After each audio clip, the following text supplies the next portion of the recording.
been in Korea for so long, I started thinking maybe I should get a plastic surgery. The concept of beauty is stronger in collectivistic countries. The more individualistic we became in the West, the more depressed and unhappy. You should let children read things that are relevant, not things that are good. You should not ban LGBT books, but you should equally not ban books that are religious books. You're not guilty until proven guilty.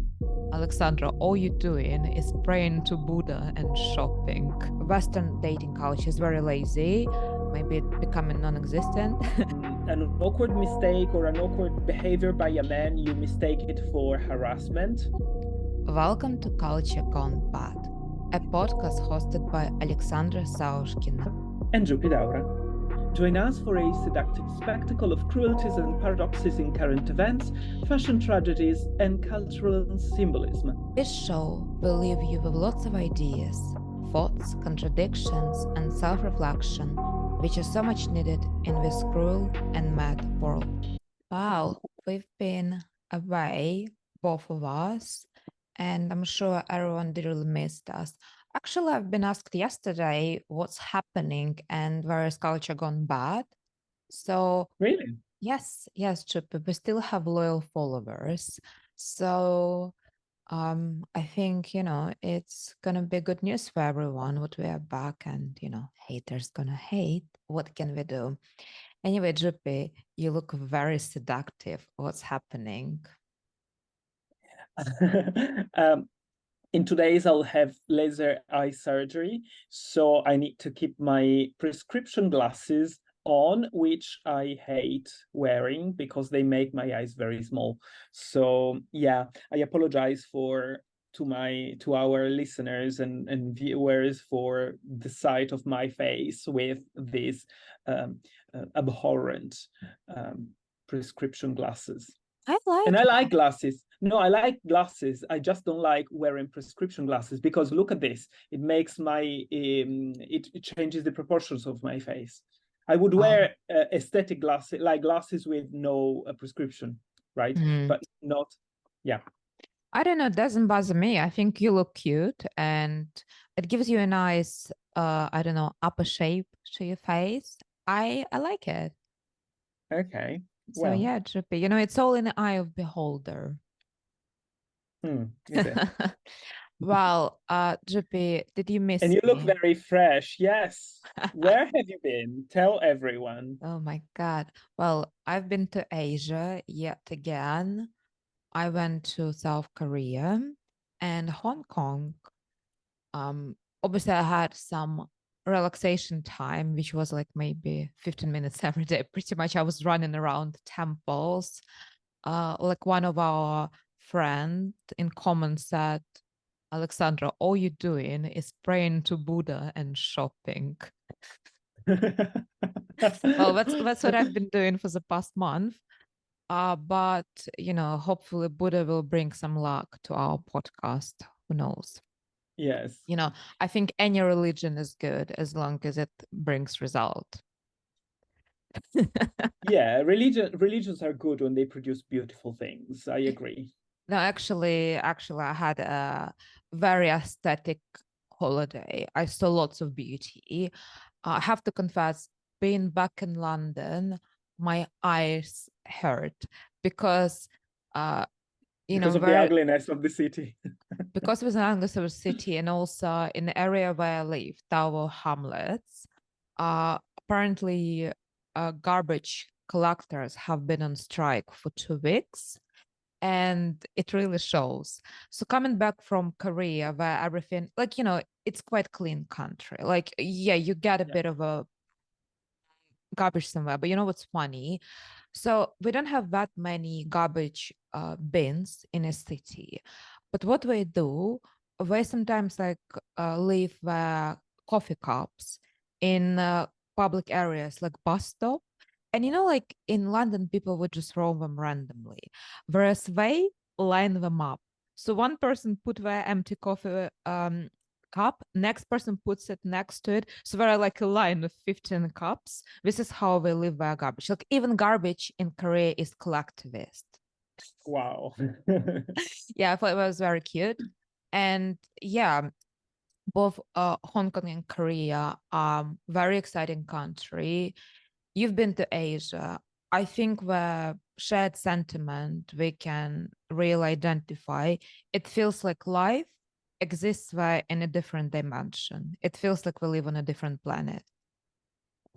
And that's Yes. why I think beauty and culture are very different there. And for me, being a product of Western society, it's very exciting to see what people value there, how we interact with each other, how we dress.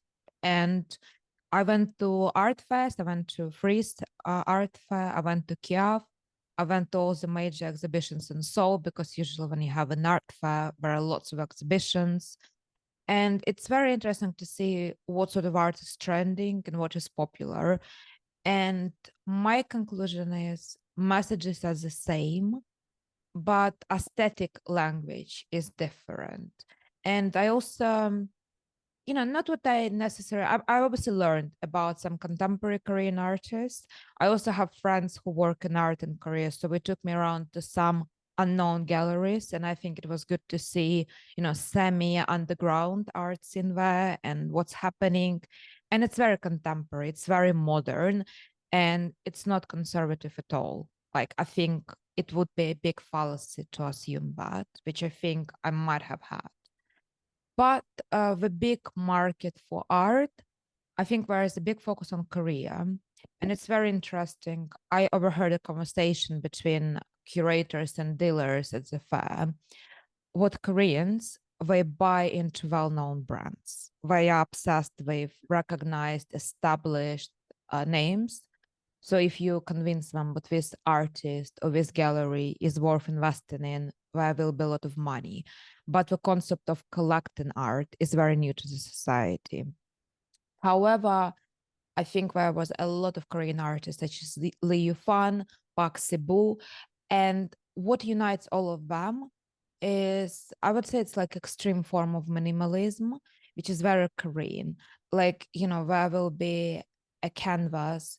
It almost feels like, I think, Russian suprematism. You will have one like little dot or black square, but artists probably spent 1 month or a year working on it. So it's this minimalism, which is very precise. There's a lot of black, white, and gray, very similar to how society is dressed. And there's a lot of heritage. We're obsessed with moon jars, which is like a white, fat jar. And it's also very fascinating. They are interested in frieze masters, in collecting traditional medieval Europe books. They like old versions like of Bible, which were hand written and hand drawn, and people were queuing up to see that. That is interesting. They're so interested in these things. But messages are very similar. I think it just the language is more subtle. And I think the art somehow feels very spiritual. But it's just my take. But collectivism takes you aback. Um, I don't know, Jupa, did you feel the same when you first went to Japan? Like the collectivism, it's like crazy. Yes, yes. And not only but also I was expecting it, because when I studied social psychology, there are many studies that explain how people behave differently in the West and there. Now, more recently, I am looking into the research on generations, on the difference between silent boomers, X generation, millennials, and Z generation, and the most striking difference between generations is that as time has progressed, the more individualism emerged. And individualism is the one thing in the West, and this is due entirely to technology, to the use of technology. The only country where people don't feel, Gen Z don't feel more lonely than the previous generations is South Korea. The only country in the world where this has not been measured. Now, I wanted to mention two things. One, you were mentioning beauty and this concept of this different concept of beauty. Beauty, I think, can only exist. The concept of beauty is stronger in collectivistic countries because beauty is not, I think, on the eye of the beholder. Beauty responds to either a biologic prompt. You like, I don't know, men with big shoulders because biologically you evolved to like that type of men because for reproductive reasons, or you like women with small waists for exactly the same reason, right? So it's either a biological, an evolutionary concept, or it's a cultural concept. But even a cultural concept of beauty is collectivistic because culture is the is more than one individual. In our world where everything is called beautiful and we canceled ugliness because ugly is automatically considered offensive, is because of individualism. We are so individualistic that everybody wants to be the determiner of their own beauty. So we don't recognize shared values. We only recognize our own individual values. So I think the concept of beauty that you mentioned, in this consistency, this aesthetic consistency that Asian countries propose, is due to the fact tightly linked with their collectivistic. I also noticed, as you say, the spiritual nature of art. Even artists like Mariko Mori, the great Japanese artist Mariko Mori, even she mixes these postmodern themes with spiritual themes all the time. So I also noticed the same thing. And there is a Korean artist that I don't remember, but she creates these postmodern non-spaces, non-places. And she's also, one of her obsession is recreating places of worship that mix more than one religions together. I don't remember her name, but she's a great artist, Korean. Now, when it comes to, you were mentioning another thing that I found very interesting, this idea of buildings and stuff. Now, one of the main, we don't think about this because in Western countries, we are used to preserving our cities. It's not the same in Asian countries. Is not the same. They don't have the same value for preservation. And this has a historical origin. In the West, we built our cities with stone and concrete. In Asia, they built their cities with wood, and wood would get destroyed periodically by fire. They were meant to be changed. And the reason why Tokyo, for instance, is so diverse and you have this crazy architecture is because they have no idea, for many centuries, they had no idea of preserving the past. They were constantly destroying the past to create new buildings. Okay, so it's a concept based on newness. And it's very apparently contradictory because you've got these very traditional societies, socially speaking, and at the same time, these very innovative buildings and always projected towards the future. And you have very few old buildings that are preserved. And Tokyo is a city that has been constantly renewing itself. So even palaces, we preserve in Seoul, we preserve palaces, right? But because the country has been invaded so many times, we all have been burned down many times. Yeah, exactly. And most of them are renovated or rebuilt. Exactly, yes. And compared to how much you have in other countries in Europe, they don't preserve as much. You have few buildings that are preserved from the past, and this is because of the material they are built with. Same in China.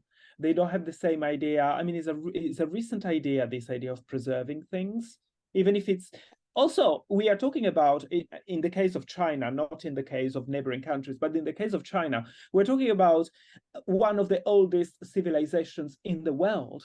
So they 500 years, something that was built 500 years ago is recent to them. It's not even ancient, right? So we can destroy it. It's not that precious. Interesting. So, yeah. But the biggest thing I sort of kept on contemplating the whole time I was in Asia. So we achieved extreme level of individualism here in the West. But I feel we have very little concern for each other. Everyone does whatever we want. And I think our level of collective responsibility sometimes doesn't exist, or it sometimes doesn't even exist within our family or our close social ties. Whereas in Korea, I think people sometimes don't even walk by themselves, like everyone holding hands, like I was telling you off the record, like people would share food with us, people would hold our things if they were heavy.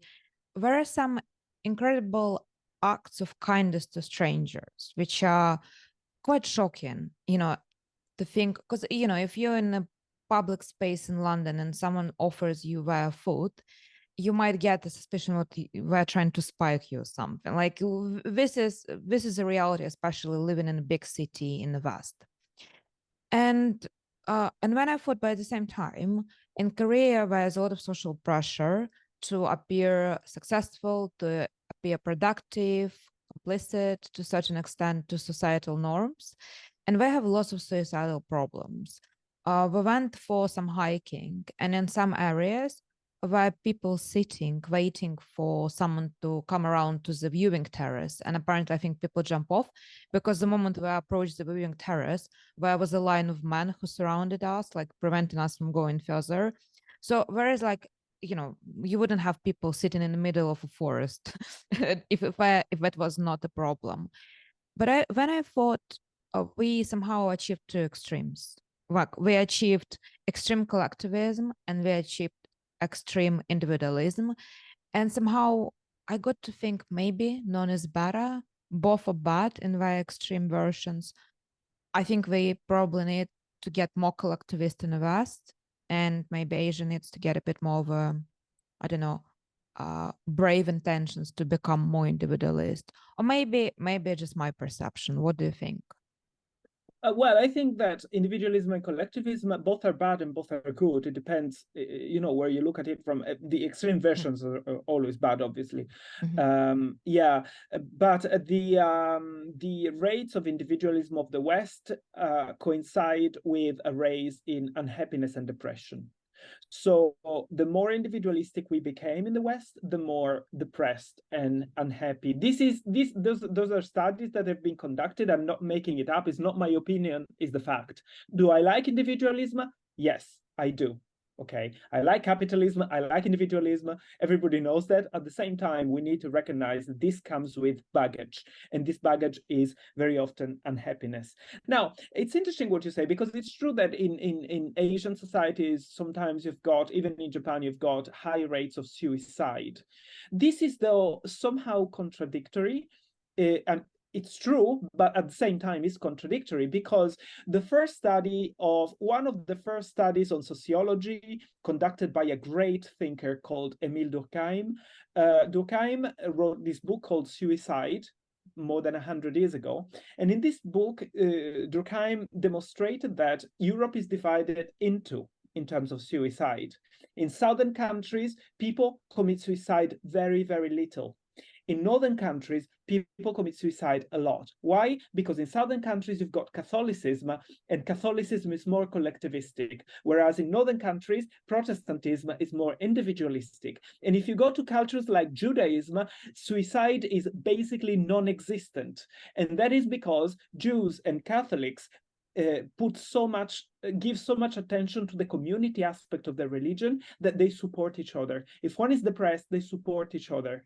Okay, depression emerges much more in individualistic countries. So it's weird that those collectivistic countries, because of what you say, because of the pressure. And also there is another thing in Korea and in Japan as well, a phenomenon that is called, there is a Korean name that I always tell my students, because I put it in one of my lectures as well, which is death by overwork.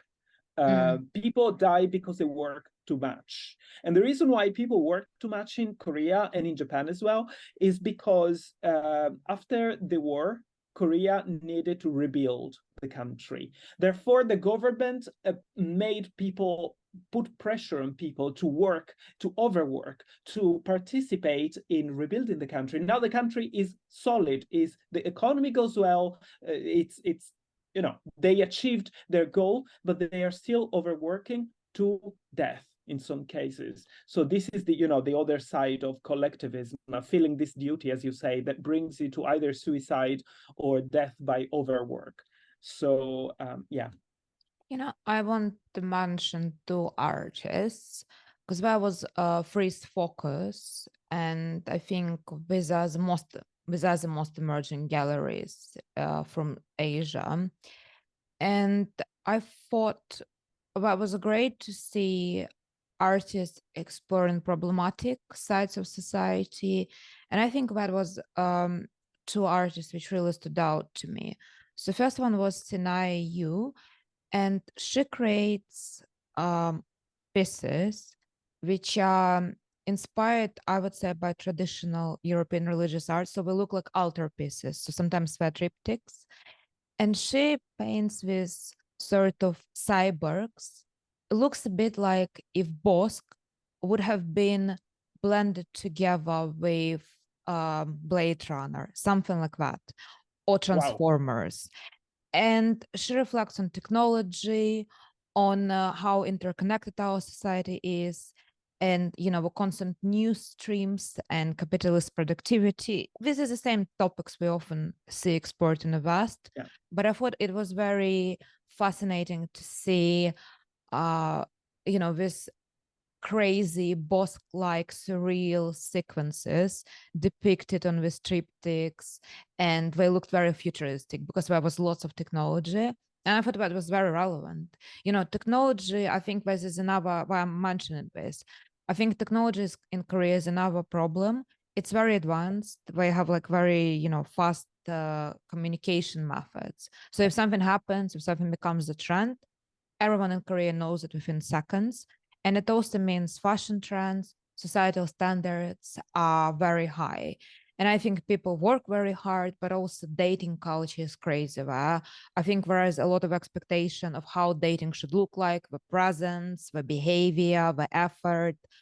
I think, Western dating culture is very lazy, maybe becoming non-existent. Whereas in Korea, everyone makes an effort. They dress up, they bring presents. Everyone is being very, very gentle. And I'm wondering whether this is due to the fact that in the West, dating in dating apps is mostly for having sex, whereas in maybe they really date to build relationships, to build I partnerships. I think, you know what? Because I spoke with some of my Korean friends. I'm not sure if end goal is different, but I think to get to the end goal, the method is different. I Okay, think for what I understood in Korea, if you want someone to date you, especially if you're a male, you need to dress up, you need to buy gifts, you need to take your partner to some events, to a dinner, because this means you show effort. And I think in Western society, you just need to arrive and you show really up. just show up at someone's flat. You don't even need to dress up. You can just take it all off. But it's a bit it's extreme, and I think it also puts social pressure on people, like to see, and everyone takes pictures, like everyone on a date taking selfies, we're having a date, we're having food, he bought me this present, look, I'm seeing my girl, this is what's like happening nonstop. And I think it's societal pressure, right? Like if you see stream of all these narratives online, you obviously feel obliged to replicate, and you feel something is wrong with you if you're not participating in this Right. likewise. Second artist I really appreciated was Hannah Wu, and she creates folding, hanging installations made out of silk, and she embroiders them. They look like women breasts, which are hanging from a ceiling or from a Okay. suspended space. Obviously, she is reflecting on aging, the nature of female body, and obsession with beauty standards in Korea. And I think this is very relevant because, aging is a scary thing, and the beauty is also very intense.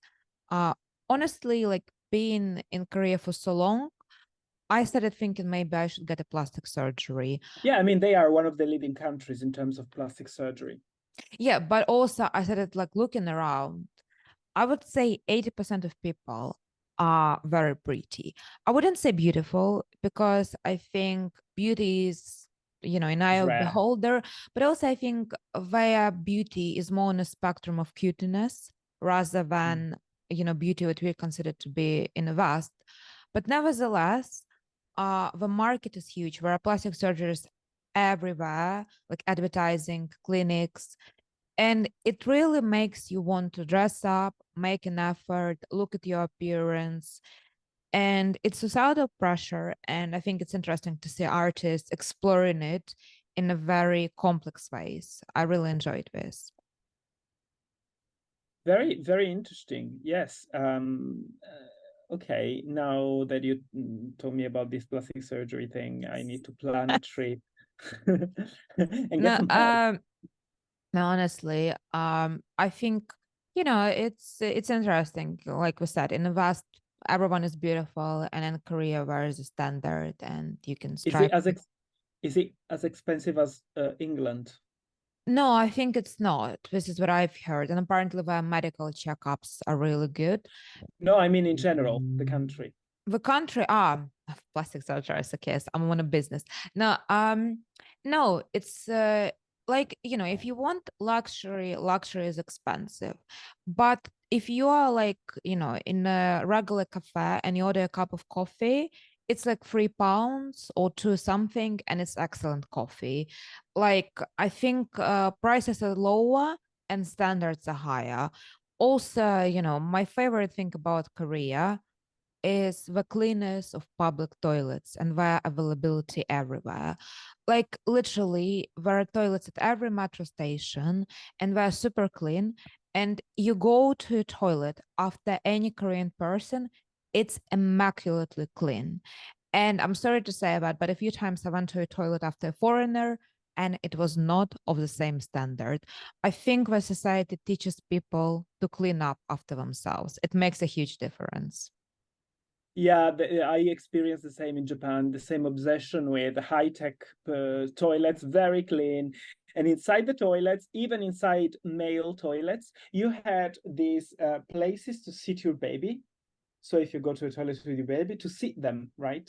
Yeah, Uh, yeah. It's yeah, very convenient and it's just incredible.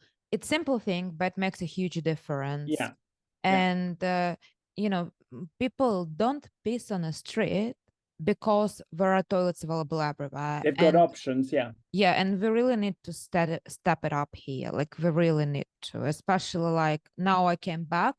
The stark contrast of looking for toilets every time you're like somewhere in London running around, it's very annoying. And yeah, it makes a huge difference. It's not that expensive compared to London. The tube is cheap and it's very efficient. And generally, public transport system is really good. Right. Yeah. So yeah, there are some very exciting things happening in Asia. Anyway, now we are back in West and we can look at the other part of the world, the States, and they have decided to practice a new rule of banning books in schools. And I have understood there have been hundreds of titles which have been banned. And I read some reports, titles, and analysis, and I think the major focus of these bans are publications about violent relationships of different types, um, different stories about race, and LGBTQ stories. I mean, my favorite was the book about two gay penguins who raised a baby, which was banned. That's definitely going to take our society over the edge. But also Yes. like among these publications, I think now one which was banned was Margaret Atwood, right? The Yeah. Handmaid's Tale Yeah. or Handmaid's Tale. Yeah, JP, what do you think? Do you think we should be concerned, or do you think we're practicing the same thing of protecting children for their own wars? It's not about banning, I think. Children is about relevance, not about banning. You should let children read things that are relevant, not things that are good necessarily. Because as a child, I think you should learn about good and evil as well. And Greek mythology, for instance, gives you some of both. It's about you know, I think the biggest problem in America is not the problem of banning books because of inclusivity or LGBT of race, etc., is relevance. Is that they indoctrinate children with very irrelevant books and ban very relevant books. So it's a matter of quality, not a matter of now you sent me an article published by the glorious Guardian, one of the worst publications in the world. And there was this article about banning in the Guardian. We can put it on the link. We can put the link on the description. And apparently, writers like intellectuals like Ariana Grande and also the poet Amanda Gorman signed a petition against banning books. And I found it very funny because while reading it, they were against banning LGBT books and banning indeed gay penguins and stuff. But they didn't say anything when Margaret Atwood was being banned, or when J.K. Rowling was being banned as well or criticized, and other books, even the Odyssey has been banned, and some Shakespeare plays because they're not considered inclusive enough. So they didn't say anything. Now the thing is, I stand with them. I stand with Amanda Gorman and Ariana Grande when they speak against banning books. However, I also stand with the people who want to allow the opposite point, the opposite type of books. Freedom of speech does not work, and freedom of expression does not work when the opinion expressed aligns with yours. Okay, you see freedom of expression when you fight for the right of somebody who doesn't agree with you to speak. Okay, so Yeah. you should not ban LGBT books, but you should equally not ban books that are religious books. Freedom of speech is a principle in itself. It doesn't hinge upon the quality of the book that is allowed to be read and published. So for me, the question in schools is a question of relevance and quality of the publications, not a matter of rather than a matter of what you ban. But And also, yeah. no, this also, no, I want to say, no, sorry, say, I'll tell you something about Amanda Gorman after. I just think, children we need to be shocked. Like we probably need to be exposed to some violence to see the consequences, because these books tell very maybe, gloom stories about what happens to people when they're exposed to violence. Maybe actually, I remember when I was a child, I watched some movies about drugs abuse, about sexual abuse. And I think it made me realize, I need to make sure I don't get involved with this type of people, or I don't have the same experiences. Of course. And, and also if I would read a book about two penguins having a sexual affair, I also don't think I would, have any questions about my sexual orientation. Well, no, likewise, maybe if I was gay, I would reconsider it as well. Like maybe it will give me an exposure, but it's also a different type of sexuality and so on. Like I think if you're so scared for your children to be exposed to anything, it also means you have little trust in your children's capacity and intellectual capacity, first of all. Yeah, I think America has this tendency that whoever gets into whoever legislates at some point, or whoever has some power, wants to ban the other side, and this is very dangerous. It should be that you always defend a principle because a principle, no matter what.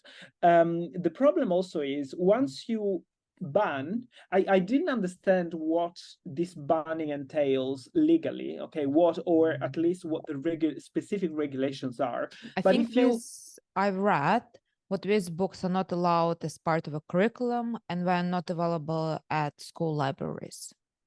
yeah, so for me the question is because there is the don't say gay bill in Florida, I think. So the question is, once you ban those books, what are you replacing them with? So that's the question. What is the principle for replacing those books? So I think it's a bigger problem than the one that has been raised, and has to do with American education more in general. Now, I want to say Amanda Gorman, she's a poet. She raised to prominence because she was invited to, when President Biden, do you remember? She was dressed in Prada. She's a testimonial for Prada. When President Biden was had the inauguration day, she was called to read a poem. She raised to prominence, I think, because Jill Biden somehow brought her to put her in the light spot.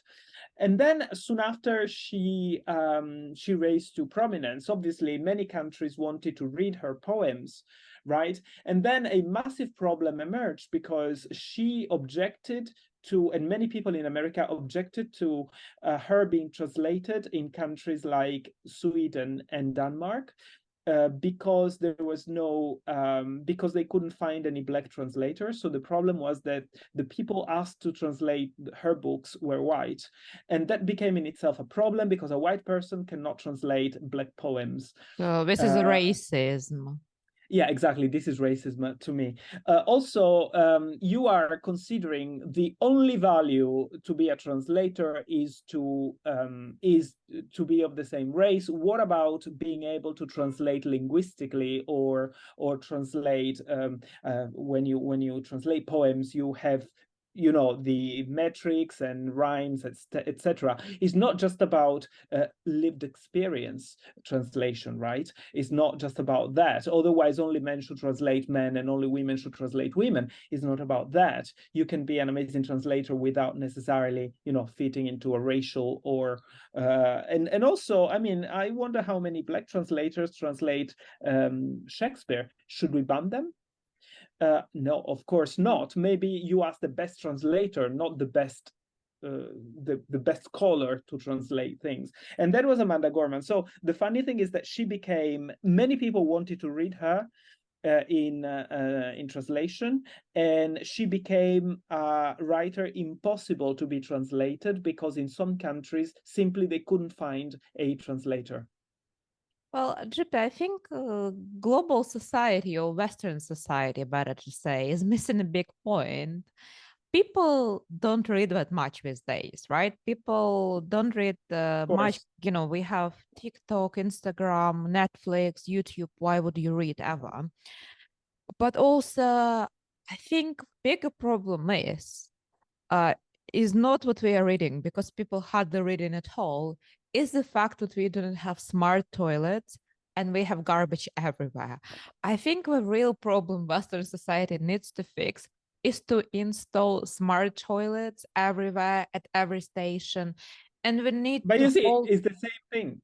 It's the same thing, because the reason why we don't have smart toilets, and the reason why we leave toilets dirty after using them, public toilets, and nobody wants to sit on a public toilet, is because everybody gets them dirty in the first place, because we don't have any idea of the other, and that's individualism at its extreme.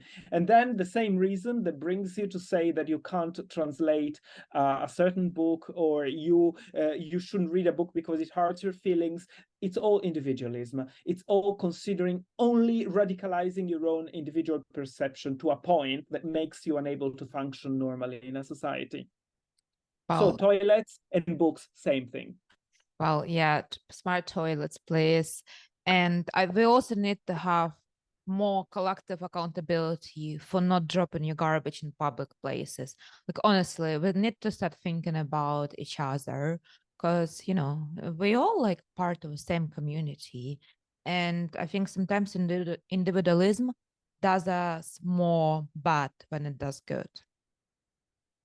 Yes, and we are definitely seeing that big time. The problem, you know, is how do we go back from this? Because, as I was saying, one of the reasons that brought individualism to such heights is is technology. Technology is studied to isolate people and to make them only meet online, and the metaverse will make this even worse, because you will live in a totally different. So connection with others is only sometimes my best friends. I have days and weeks that I don't speak to my best friends in real life, and the only thing we do is sending each other memes. That's our interaction. right? So the real interaction is missing. That is enough. Okay, we are content with that. So how do we go back from this? This is the real problem. In other words, we live increasingly lonely inside our rooms with our social media. We think we are connected to the world and we are disconnected from each other. And this has huge bearings. That's a problem. And the problem is we are all good at recognizing that that's a problem, but what is the solution to it? You cannot ban people from using their phones. But I will say I am starting my training to become a psychotherapist, so I will have a lot of work in a couple of years if this trend carries on. That's the only thing, Some people need to go to Good for psychotherapy you. to remedy this You can thing. capitalize on people's loneliness. Yeah, I can be people's best friend while being paid for it. Well, GP, I mean, we all take money for our services. That's how this world Oh, well, works. yeah. So another scandal, which is very much big in Britain and the US, and especially with latest Channel 4 documentary, is about allegations of sexual harassment by Russel Brand and I think rape even. rape, yeah, as well. Yeah, some rape as well, yeah. It's quite interesting because he's been a media character for a long time, and somehow, you know what, every time I hear about a new sexual scandal, I almost want to ask which celebrity has not been involved yet. I feel like everyone who had a successful career has been pulled into one. And also, Russell Brand is a character. I think lately his whole career is based around YouTube and his weird conspiracy theories, which I think yeah were quite American in their context. yeah I don't know. very. Does he live in the UK or he is based in States No, now? he went to to America. I don't think it worked very well for him. Yeah, but he definitely lived in America for a while, but he didn't really quite catch the let's say the crowds in America. And yeah, here he's very famous because he was also asked to collaborate for the BBC, on several different issues. So yeah. I think that what you mentioned, which celebrity has not been accused or convicted, there is a lot of truth in what you say, and this carries within the problem of this Me Too approach to things, is that some of these cases are certainly true, right? Harvey Weinstein was convicted, there is no doubt. There are many cases where this is true, but it has become such a power battle that as soon as somebody is famous, somebody else tries to bring them down. So you also have many cases of men who were accused without having done it, just because, like I remember an American comedian who was accused of doing such a thing to a woman, and then he was, the allegation fell because there was nothing. And so I think there is, because it has become such a power dynamic, I am, you are powerful and I try to bring you down, and that's the easiest thing to do it. It's very difficult to tell truth apart from lies, I think, in today's Yeah, world. but this A lot is. of these cases are true, don't get me wrong, there is a lot, I am sure, but a lot of these cases are not, and it's very difficult to tell. And this is the reason why I think the media needs to be very, very careful before doing public trials to those people, because you don't know if this is the one case where this is not true, and you're not guilty until proven guilty. You No, I cannot start agree. with the assumption that somebody is guilty. This is true. And, also, I think it's quite fascinating every single time there is one victim and then suddenly a chain of victims emerge who have been silent for 20 years. It's always a little bit, we like to jump into conclusion. It's like this book I always mention, Thinking Fast and Thinking Slow. Just because we notice one thing we suddenly made a very dramatic and drastic conclusions, which are often based on our immediate reaction without considering, a bigger picture. And, I guess we will see how it all develops and how it evolves. But also, Yeah. Sorry, go on. I think it's very interesting how we are obsessed with this scandal in our individualist society. Like, we like to bring this public shame for how one treated another suddenly, whereas, like, we don't have accountability for other things, such as public toilets. That really scarred you. That really scared me. Yeah. I'm terrified of using public toilets in the UK now. But Yeah, no, can't but blame you. seriously, public accountability, it's about everything.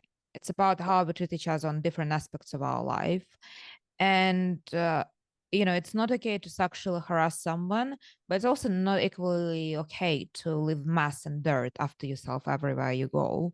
So, I think we have very interesting accountability, which I think is also triggered by how sensitive we all have become in the West.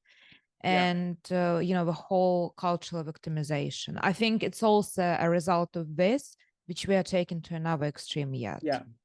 And sometimes the cultural victimization is what makes you mistake a awkward behavior by a man. I'm not talking about Russel Brand now, I'm talking in general. An awkward mistake or an awkward behavior by a man, you mistake it for harassment.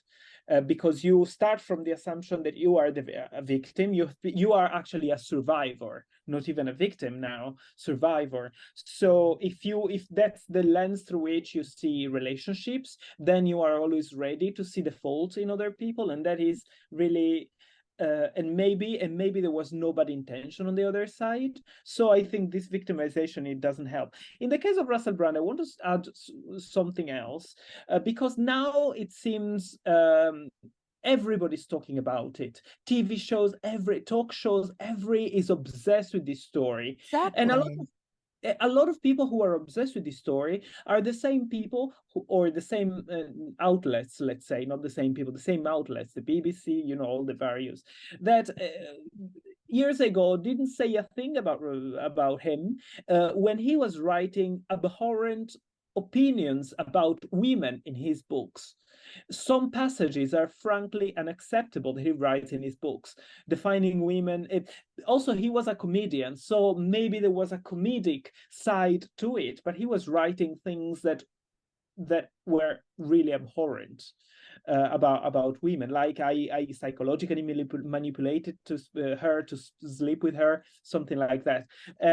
And at the time, those things were published many years ago, and everybody was okay with them. Nobody noticed the dirt in those things because it was successful, and now everybody is looking. So I think now everybody's jumping on the corpse of the guy, and before they have either celebrated him or not seen or pretending not to see how he was describing women. So I think there is a lot of hypocrisy around it. Jippy, but as a psychiatrist, right, or psychologist, you're a psychologist, right? You're a psychologist or future psychologist. Not yet, a future psychotherapist. I thought I got it right. Well, tried everything. Anyway, you know it better, but isn't seduction across like any sort of relationships is a bit of a psychological manipulation? Like when you're trying to seduce someone, you're always manipulating each other in one way or another. So maybe we all are guilty. Yeah, I don't know if there is studies on this, but if you ask my opinion, I do think that seduction. I hate seduction personally. I don't seduce people. I try not to seduce people, because seduction to me is almost like marketing. It's like convincing somebody that I am the one, and if I had to convince you that I am the one, it means that you don't already think I am the one, and therefore there is an element of brainwashing in it. So that is my personal opinion, nothing to do with psychology. But yeah, Definitely. One thing that I know though about there are some studies in psychology that studied the different response of males and females to a prompt. So women tend to feel more judged even when they are not judged. They tend to feel that they are seen in a certain way even when they are not seen in that way. And basically now we know how the whole Korean society feels. Exactly. Well, So this is relevant, I think, because we are talking about cases of straight people. In other words, if the way in which males and females on average, okay, outliers, we are two outliers, there are always outliers, but if on average the way in which males and females communicate to each other are different, well, then it is possible that in many cases there are mutual misunderstanding between the sexes. And this is not a problem per se, but this becomes a problem in a society where we have equality and equal rights, which is a very, very important thing, but it has some uneven edges, right? You have equal rights, equal possibilities, therefore the rules of approaching the other gender are destroyed. And then you have to keep in mind that the ways in which the two genders communicate may be different. we live in a complicated society. Very complicated. Everything is so complicated, but toilets are still dirty, so I'm not impressed. Drupi, well, on a different note, I really want to tell you, because I was looking at you this whole episode. These glasses really suit you. You look very stunning and beautiful. I really enjoy it. I'll tell you again. I love glasses and I love big glasses, and I want to buy.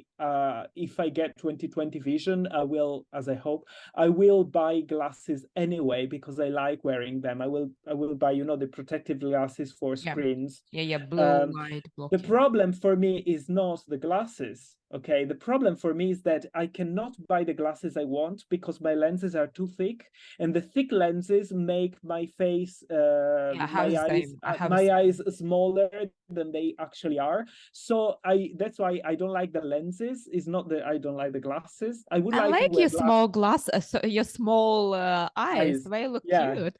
Yeah, clearly you have some trauma from Korea.